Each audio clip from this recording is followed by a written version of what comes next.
we are in the section of our holding we call the Peace Orchard. We call it that because the idea just came to me one day and Julia said yes, that's right. And our plans for this have changed. It's been neglected. We had changes of plan. If we do nothing, the default option is it will go over to oak woodland because we keep getting these oaks coming up. But our current plan, what we believe will be the definitive plan here, spider. Curious looking beast. Is it a wolf spider with its egg sac? I don't know. Oh, it's got an egg sac hanging. It's the sort of thing I mean. Yeah, that's the male wolf spider, right. And he carries the egg sac under his body to guard it. Right. Well, that sort of takes us to the point. It's a little tree here. This is a seedling pear rootstock. And I'm going to let this grow on for another 2 years, and then I'm going to graft it over to a pear tree. And these pear trees eventually become maybe 60 feet tall, and they might yield half a ton of pears, yielding a barrel of excellent perry. But it might take longer than I've got to live before that will happen. But in the meantime, we're growing them on, and we are developing this as a wildflower meadow. Now I bought in about £50 worth of mixed Cotswold, curious insect there, mixed Cotswold wildflowers,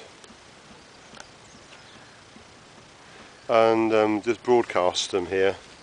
And we cut down the nettles, and we've got various flowers. Some of these I can identify, even I can identify, oxeye daisy, for example. Lots of very curious insects are developing around here. And Julia was just drawing my attention to this particular plant, which is of some significance.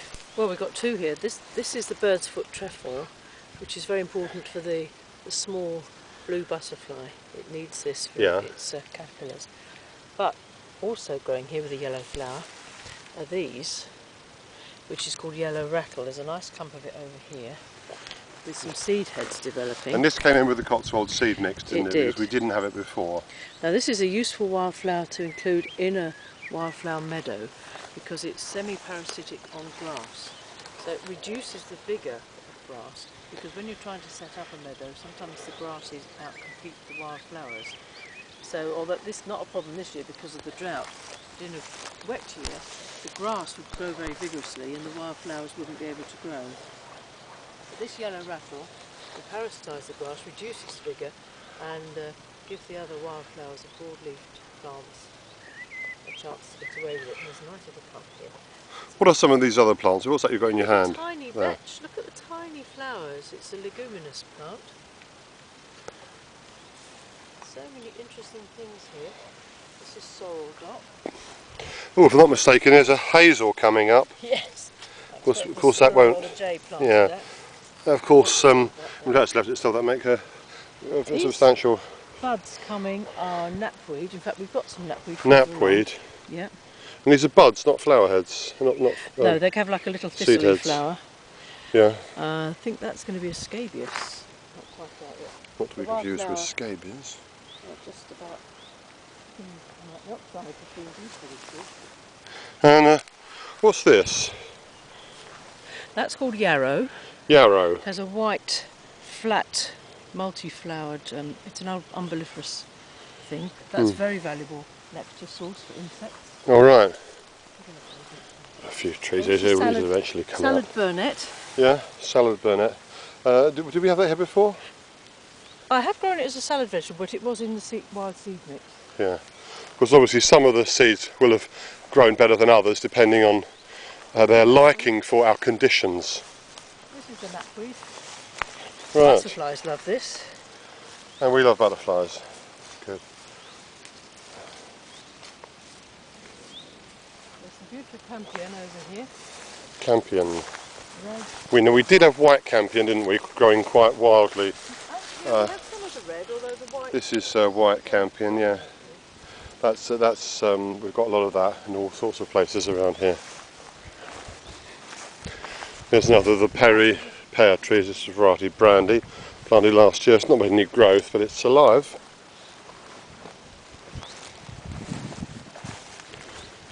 Some patches of red campion here. We've also got some fennel coming up. That wasn't in the wild seed mix as far as I know. It was an escapee from the vegetables and herbs that I used to grow. But it's very valuable for hoverflies and lots of insects like the flowers. So Is this the red campion? Yes, that's the red campion. It's pretty, and you tend to get the hybrids, which is sort of paler pink between the red and the white.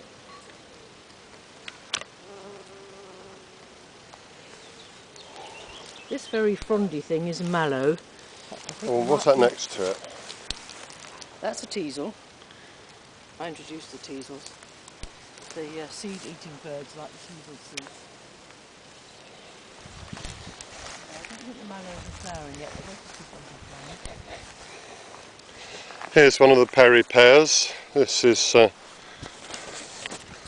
3 years old. This is a variety called Blakeney Red.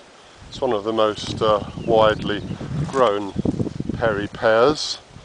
Said to be a regular cropper. It's about 8 feet tall now. It should eventually grow to 50 or 60. What's this, Julia? This is a very pretty seed head, is it, or something? Oh, that's the seed head from the campion. Oh, right. Oh, I didn't recognise it as such. I should do, shouldn't I? Of course, we've got some nettles around, and this is the notorious garden escape, the evening primrose. With outrageous yellow flowers. Now the night moth doesn't really belong here. There's something else over here which we didn't introduce. I don't know if it was here before. It's beginning to go over. It's a little yellow horned poppy. The yellow wild poppy there. I don't know if you can see that. It's a sort of wild poppy. I don't think it's actually the horned poppy, which is the seaside one, but it's like it. So it's a species-rich environment. We're managing this without any pesticide. Well, that's not quite true. Occasionally you do paint. Put a weed killer around the Perry pear trees. Well, we've got stuff that we really want to get rid of, like nettle. You might perhaps paint, spot treatment, a little bit of glyphosate. But generally, we're sort of letting the flowers grow pretty wild, like this, and scything it down. After they've all set seed and dropped, then we cut this so that we don't get a build-up of brambles and nettles. Sure, I mean, we're selectively going around with a scythe to take out weeds that we emphatically don't want. We don't mind a little bit of nettle. A little bit of nettle is okay in a wildflower meadow, as long as it doesn't become dominant. We don't want ragwort, that's poisonous. Strictly speaking, it's against the law to allow it to grow on your land, because it can kill horses if they eat it. There's a lot of it around actually. And we've got a few old, I think these have been hit with some weed killer specifically, carefully. These are some raspberries or loganberries. We used to have a fruit cage here. We don't anymore, one of the various things that we've done. Here's another Perry pear. This variety is called Winnell's Longdon. It's another popular, widely grown Perry pear. Perry pears are to cider. Perry pears are to perry what cider apples are to cider. You ripen them. Generally, they're not picked. They're picked up off the ground, or indeed a very long pole with an arrangement at the end called a panking pole is used to knock them down. They're made into a fermented drink. This pink one is called Ragged Robin. Ragged Robin. It's a bit like the red campion, but it has a very shredded looking petal. But they're finishing now. At the moment, these oxidazes seem very dominant, don't they? They are at the moment, but earlier on we had a lot of cowslips. Yeah. We've also had a lot of vetches. I was just looking at this area here, which is all dying back.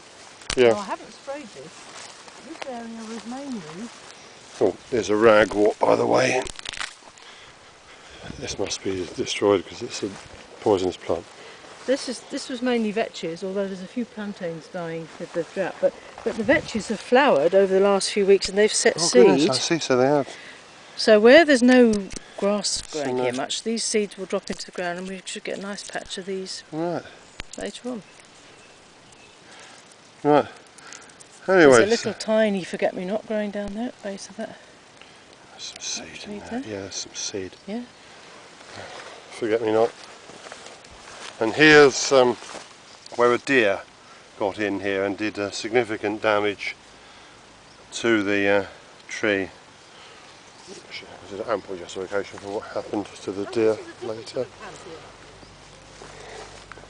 The common name for this is bladder campion because it's got this big bulbous piece at the back. Yeah. And this is normally a seaside plant. All right. But seaside plants do well for us. We've also got wild I'm sure that must here. have come in with the wild seed that I bought Yes, from I don't remember that we had bought that in. before.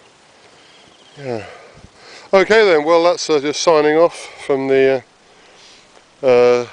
section place we call the Peace Orchard, which is in a very transitional state at the moment.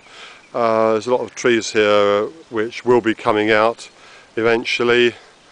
The long and complicated and not very enlightening story of our different ideas that we've had about what to do with this section of our holding. There's some more oak coming up. That's what happens if you just leave land alone and do nothing to it, which is what we did here for the best part of 15 years. And here's another of the tiny little baby